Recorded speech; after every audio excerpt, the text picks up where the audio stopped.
Margaret Thatcher had met Gorbachev and been impressed. I like Mr. Gorbachev. We can do business together. We both believe in our own political systems. He firmly believes in his, I firmly believe in mine. We're never going to change one another. But we talked and we discussed freely.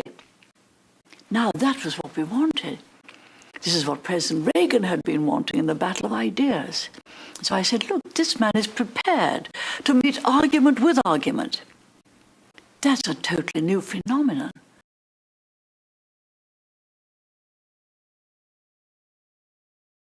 President Obama was going to make his address to school, to students in schools. It's going to be broadcast in the schools. And I'm watching the news the night before all of this is going on, and parents are talking about how they're holding their kids out of school. We started getting press releases in the office in the days ahead of this about how parents can withhold their kids from school. All of the school district websites were addressing how you withhold your students from participating in this. And I thought, well, it's just a presidential address. I mean, it's whether you agree with the man or not, he is the president of the United States. He does have that forum. I don't understand what people are afraid of about having their kids watch this. I'm a huge fan of Frontline, and I don't agree with everything that's put forth on that show, but it's good journalism. 60 Minutes, things like that. I think it's good journalism. It educates me, it helps me understand things that I don't know a lot about. But I'm okay to, with disagreeing with those things. There was a lot of public meetings in Littleton about 7 contentious issues over it, particularly in the period before 2007, from about 00 to 7. And to resolve these issues, they had public hearings where the citizens were invited to comment, but for 3 minutes in somewhat intimidating for most citizens environment. And there's the judges of the city council sitting up there. And it was really very dissatisfying. And people got mad. So they actually went out and got plebiscites. They got a petition and overturned the council decisions on 7 times. So the fact of the matter was the Littleton body politic was really upset with the leadership. And there was no forum. And I started the forum, the pub. A good place for ideas. We get about 30 people to come and we put a topic on the table and just listen. We don't have an agenda, and we don't really have a program in mind. We're not trying to get this established in the city or that done. Death itself is a form of disintegration. So the logical extension of the notion of disunity is the death of something. And that's true of a nation as well. So if you want to have a strong nation, just like a strong body, a strong building, it has to have integrity or unity. So it's critically important, or the nation will fall. That view, questioning the existence of truth, has come to be the dominant view in the universities. So that's a very serious problem we have. It's a philosophical error to say there is no truth.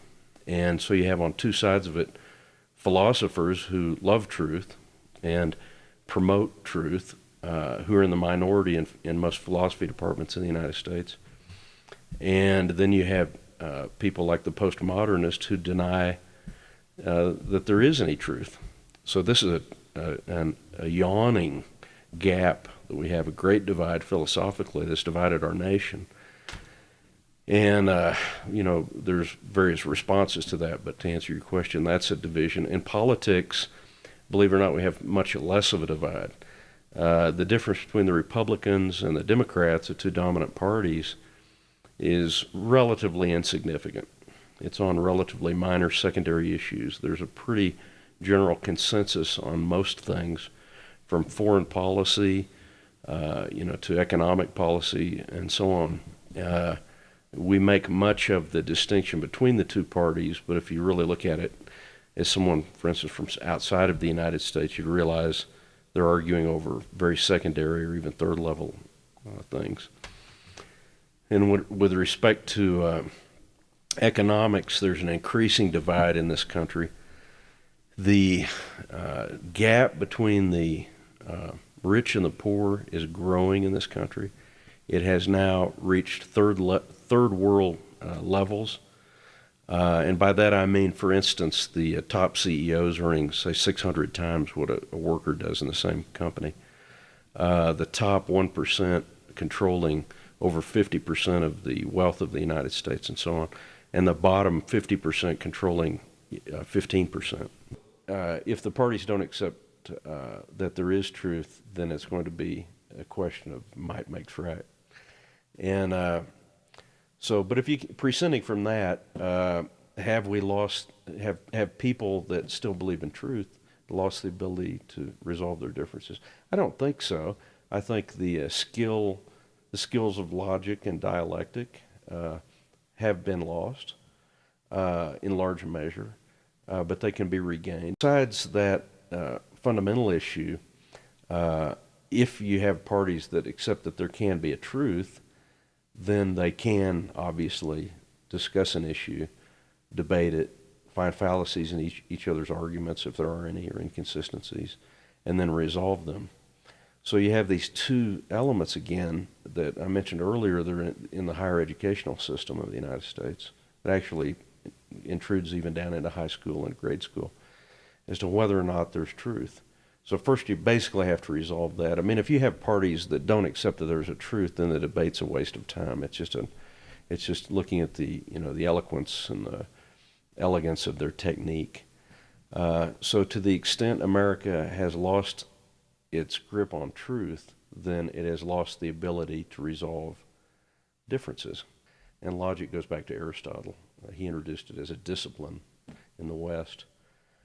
Dialectic, it comes from dialogos, or having two people, dia meaning two, and it relates to a conversation fundamentally. That's what we were talking about just a second ago. Logic can be, in reasoning well, one can do that alone. The dialectic relates to two or more people having a discussion and finding out in this discussion what is true and what's not. Okay, so understanding what education is, that includes formal and informal education, one has to take responsibility for it. There's no other way unless you want education to cease. Unfortunately, it does for a lot of people. And there's another misunderstanding that in the role of teachers. Socrates viewed a teacher as kind of like a midwife. They're to assist, to give birth to ideas, and but not as someone, not taking the place of the mother. A midwife doesn't take the place of the mother. A midwife is simply, someone who assists in the birth process, and that's the same thing a teacher ought to be.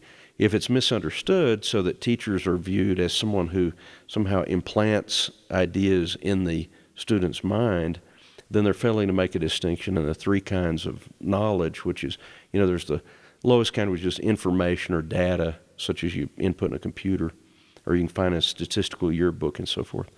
That doesn't yield any understanding.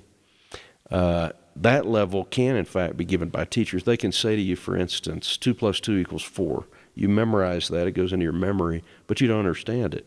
If you understand it, if you're involved, if the student, that is to say, is involved, then they can understand the principles going on, so that when they're later told what is 8 + 8, they're able to reason to it as being 16.